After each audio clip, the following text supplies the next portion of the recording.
commissaire désigné, bonjour. Je vais m'exprimer en français.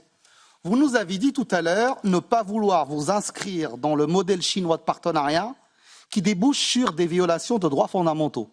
Monsieur le commissaire, je participe à ce principe. Mais dans les faits, la Commission a passé un accord avec le Rwanda pour nous fournir des matériaux dont le Rwanda ne dispose pas.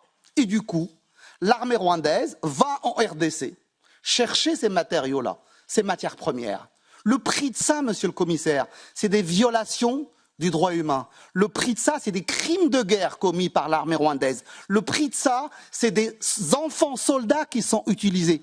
Monsieur le commissaire, est-ce qu'on va enfin relier les valeurs aux pratiques? Est-ce que vous allez arrêter cet accord avec le Rwanda? Est-ce que vous allez chercher un autre type d'accord avec le Rwanda? Est-ce que enfin vous allez reconnaître que le prix de notre autonomie stratégique, ça ne peut pas être la violation des droits de l'homme, ça ne peut pas être la complicité dans les crimes de guerre?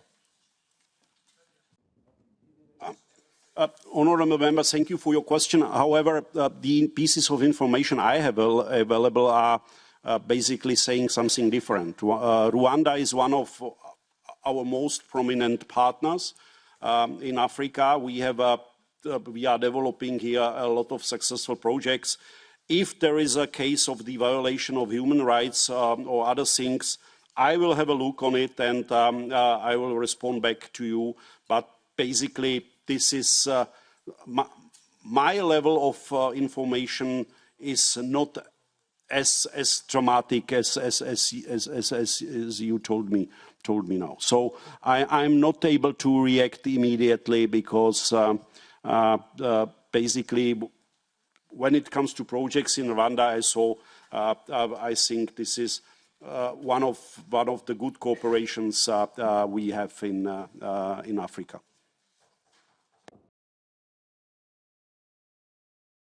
Toute cette semaine, le Rwanda a commémoré les 30 ans du génocide des Tutsis. Mais vous ne vous êtes jamais demandé comment est-ce que ça a commencé réellement. On a l'impression que comme dans le 7 octobre en Israël, rien ne s'est passé avant et le président Paul Kagame fait tout pour stigmatiser la population Hutu. Et pour connaître la vérité, il faut aller fouiller dans le passé, bien avant le génocide de 1994. En 1972, au Burundi, il y a eu un génocide des Hutus commis par les Tutsis. La répression s'abat sur les Hutus dans tout le pays.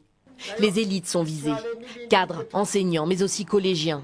Entre 100 000 et 300 000 personnes mourront en 2 mois, selon les estimations. Et dans la région, ça fait des siècles et des siècles, ce sont les Tutsis qui dirigent et qui commandent, malgré que c'est un peuple qui était venu d'ailleurs. Avant la colonisation, il y a des histoires qui expliquent que lorsque les Tutsis sont arrivés, leur élite a fait en sorte d'assassiner et d'empoisonner les leaders Hutus et ont pris le contrôle de la région, empêchant les Hutus d'accéder à toute autre fonction. Et cela depuis plusieurs siècles. Et c'est déjà la base du problème. En avril 1972, en représailles contre les groupes armés Hutus, qui s'étaient formés justement contre l'oligarchie Tutsi, l'élite Tutsi, le gouvernement Tutsi, a ordonné un génocide. Le crime de génocide a été commis contre les Bahutus du Burundi en 1972-1973. On estime entre 200 000 et 300 000 Hutus qui ont été massacrés pendant 3 mois. Mais lorsque vous parlez de ça à l'élite Tutsi aujourd'hui, ils essayent de masquer en disant que ce n'était pas un génocide, mais un éliticide. Un éliticide, qu'est-ce que ça veut dire? Il n'y a pas eu génocide, il y a eu élitocide, c'est-à-dire élimination de l'élite.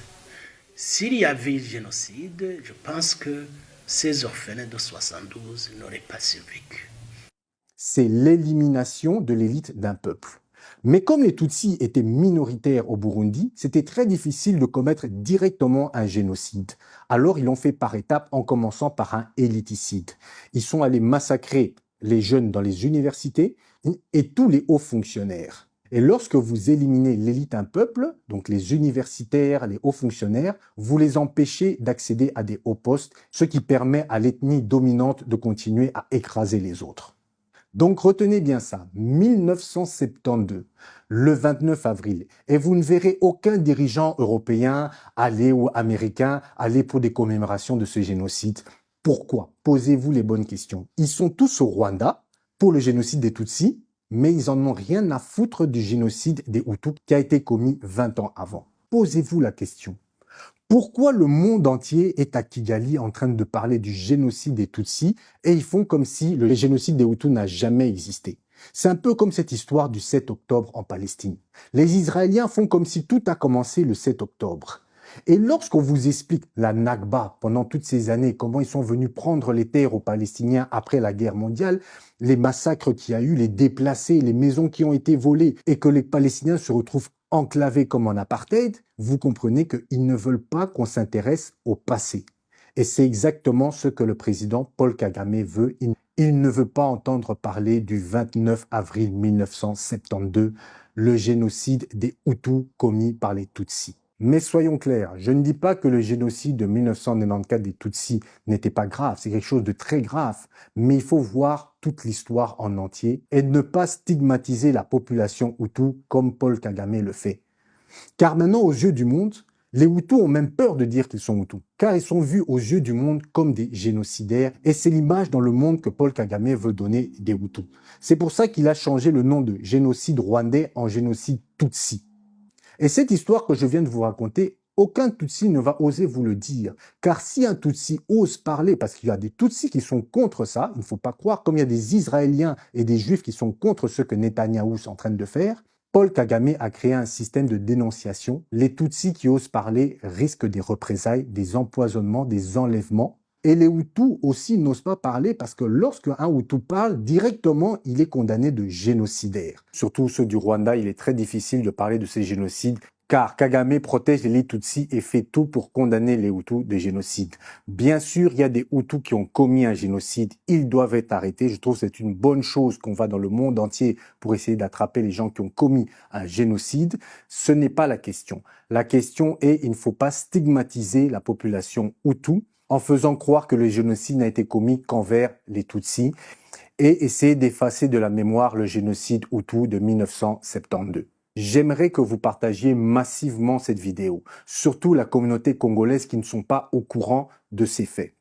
Car cela nous permettra d'avoir une meilleure vision du problème qui se passe en RDC, car ce problème entre Tutsis et Hutus a été importé du Rwanda vers la RDC et c'est devenu un conflit. Les Nations Unies accusent depuis 2010 Paul Kagame d'être à l'origine de massacres de dizaines de milliers de réfugiés Hutus dans l'est de la RDC à la fin du génocide. On parle entre 6 millions et 10 millions de morts.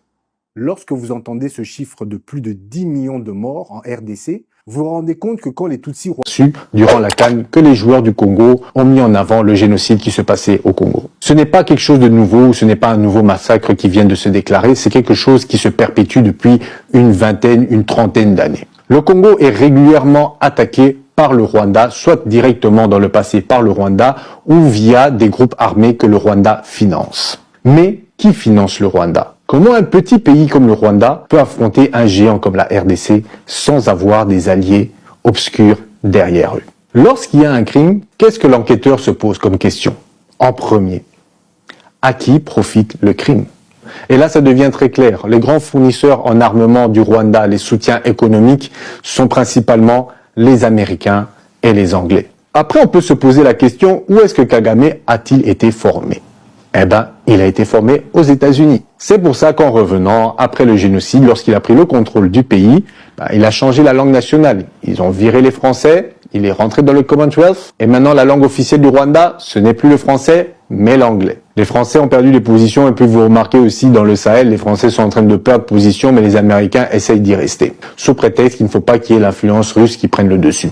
Mais en fait, j'ai remarqué que un peu partout dans le monde, les Américains essayent de reprendre le contrôle de ce qu'ils avaient laissé auparavant aux Français. Et vu que les Français sont un peu à bout de leur personne, ils pensent que voilà, ils sont encore dans le temps de Napoléon et qu'ils ont encore ce pouvoir-là, alors que ce pouvoir-là, il fallait continuer à le travailler. Ils l'ont perdu, mais ils restent accrochés avec cette image de la grande France. Mais voilà, on peut constater que maintenant, c'est une force moyenne dans l'échiquier mondial. Donc après Mobutu, les Américains se sont rendus compte qu'il est très difficile de contrôler le Congo. Ils n'avaient plus une personne puissante comme le maréchal Mobutu. Alors la solution pour eux, c'était de créer le chaos.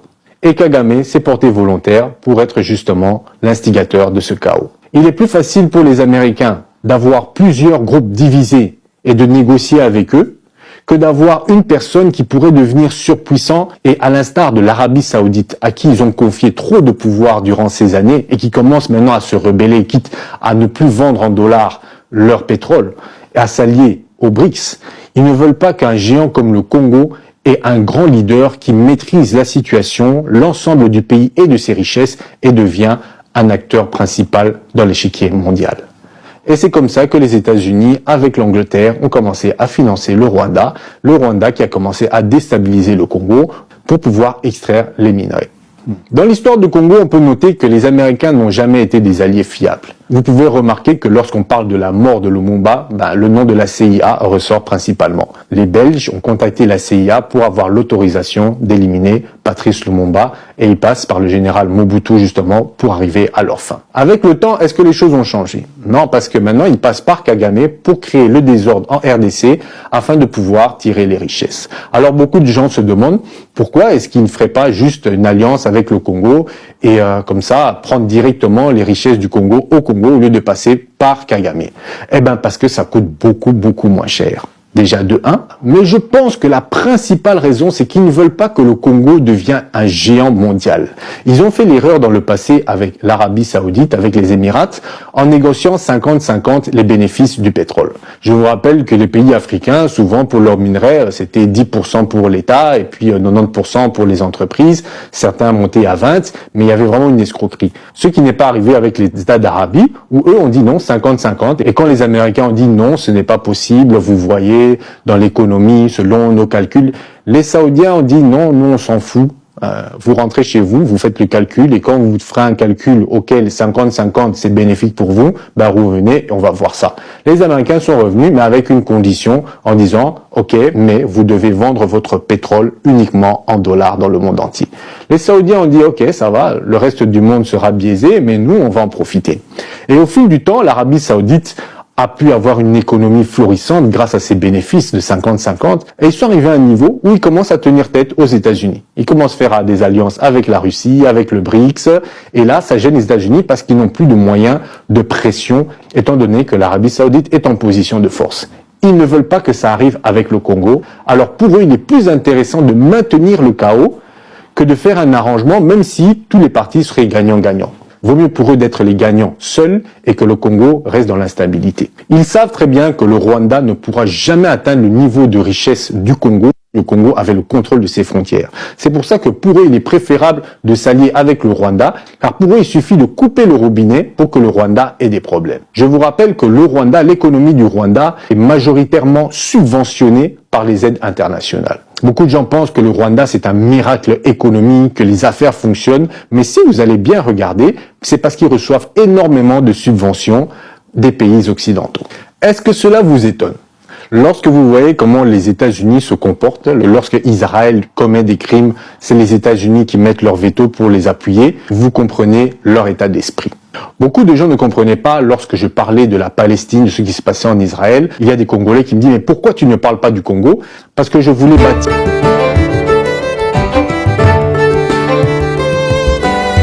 Museveni l'avait dit à la délégation des ministres des Affaires étrangères de SADC que le Congo a besoin d'un dirigeant faible, Kabila est trop fort, on lui dit faites ceci, il refuse. Et qu'est-ce qu'on nous disait de faire? De donner à Museveni et à ses frères des concessions, parce qu'il s'y trouvait déjà. Je ne sais pas s'il coopérait avec les autres, le Mobutistes avant. Ils avaient des concessions, on leur disait maintenant allez régulariser votre situation au ministère de Mines. Pour eux, c'était là des insultes. Ils avaient droit d'avoir des concessions au Congo. On a dit, messieurs, c'est pas possible. Droit de frauder les cafés, le bois, la papaye, l'or. Et comme on ne pouvait accepter que ces choses se fassent autrement que par le canal légal établi, c'était une source de mésentente. Enfin, l'expansion territoriale est une autre motivation. L'empire Hima-Tutsi a besoin de territoires, des terres congolaises. Et vous savez que nous ne sommes pas d'accord. Je viens d'apprendre ici, que vous n'êtes pas d'accord non plus. Alors, cette guerre qu'on nous impose est une guerre injuste. Nous devons la dénoncer. Nous sommes venus la dénoncer parce qu'il y avait une duplicité dans l'attitude de beaucoup de pays de la communauté internationale.